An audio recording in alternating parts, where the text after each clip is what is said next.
Hello and welcome to part 6 of Paint Along with Rob for Models for Heroes. Did it?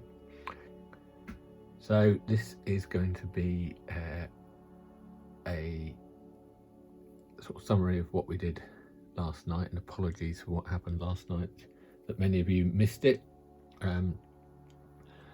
I guess looking back over the videos we've done to date, so there's 6 videos currently prior to this one, because there's a 5A.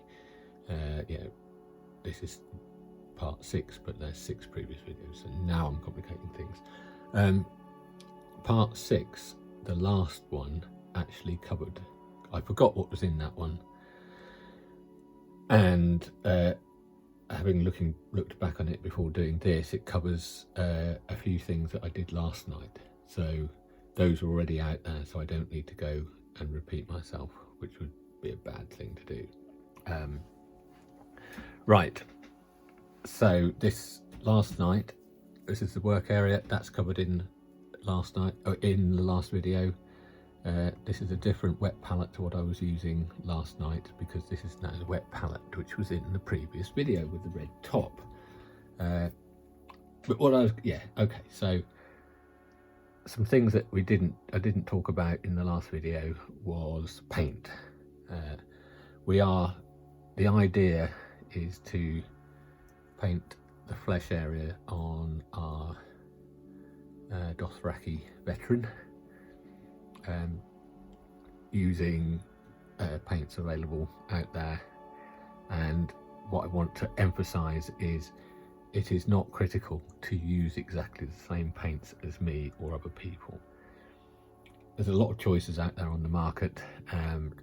Companies sell their own paint flesh sets, which can be both useful but also complicated at the same time. I traditionally for years have used the same colours from a guy recommended from years ago from a guy called Jaume Ortiz. If you go and look up Vallejo model colour YouTube videos, you'll find his work, incredible figure painter, and he has a recipe for flesh tones that I've used and I've always been happy with, but I have experimented with other flesh colours over the years. So just to illustrate a couple of things, this is flesh painted with those colours, which I will come to, larger scale, and I also wanted to show the other end of a spectrum, as it were, a smaller scale. So this guy is a Games Workshop figure, and both of those are actually painted with the same flesh tones. There might be more accentuation on shadows on one compared to the other, with darkness because of the scale. And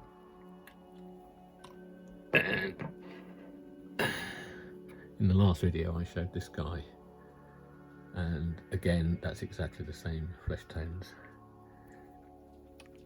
Now although I've been using model colour flesh tones, Vallejo model colour acrylics, I've been liking the character of AK Gen 3 paints that look a bit more like that. Of late, I would just describe them as more predictable in the way they dry consistently matte, whatever one I'm using. Some of these can, either because mine are so old now, you can see a crack in the top there, either are so old that this pigment and binder is separating, I don't know, but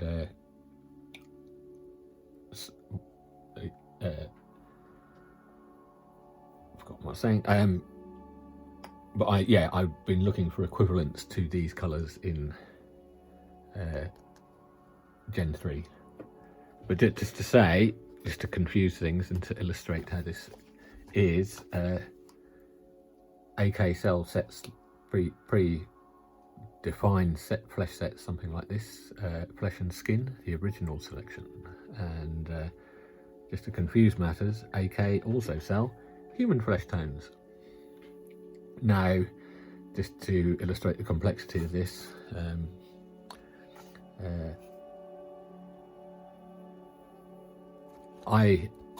having used these, I found that these are a little bit too pink in tone for what I like, especially compared to what I had been using. And you can see the difference in the way the colours are laid out.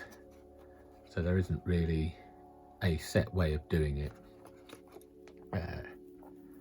But also, in addition to that point,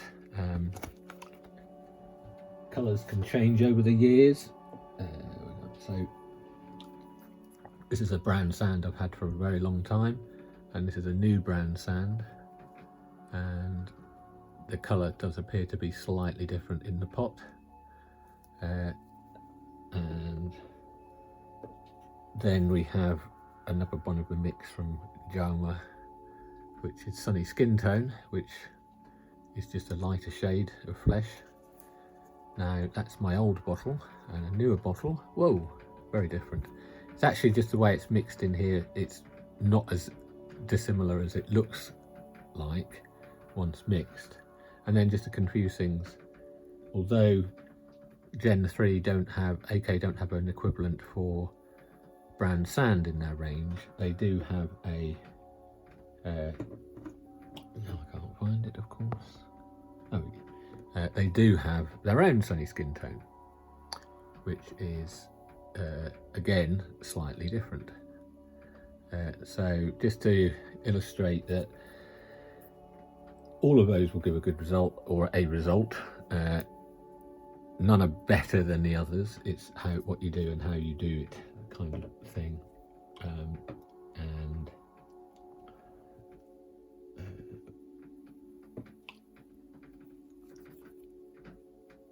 if you can hear the noise in the background, that is more rain, more flooding locally, I'm sure, as well. But you basically end up with a base fresh tone, highlight shades, and then shadow colours. And it's how those shadow colours and highlight colours work with the base colour that we'll be working towards. Now you can mix your own colours as well. I'm going to come to that in a minute. Now, just to illustrate how that, excuse me. Yeah, so you can mix your own flesh colour as well. So if you haven't got a predefined set of flesh colours and tones, bearing in mind that I'm using a brown sand, this does not have anywhere on it saying flesh in any way, shape or form. So you can use and mix your own colours. I'm just going to quickly illustrate that. How are we doing? 8 minutes already. So I've got some Games Workshop colours here. I don't have any of their flesh colours, so I'm just going to illustrate how quickly you can paint or mix your own, for example. So I've got this Mornfang brown. I'm just going to put a blob on my palette. I'll zoom in a minute. I've got some Iriel yellow.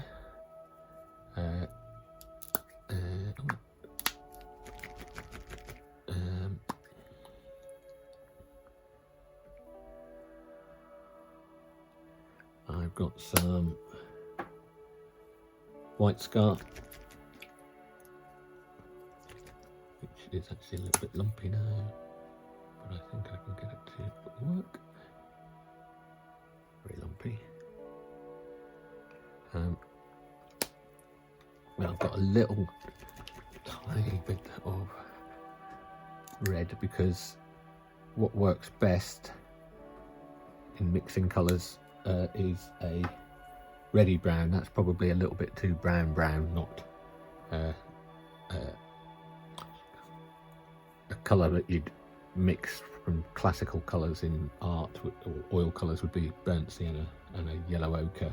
So that's quite yellow, that's quite brown, so we're going to add a little bit of pink into it. Just going to change my camera slightly to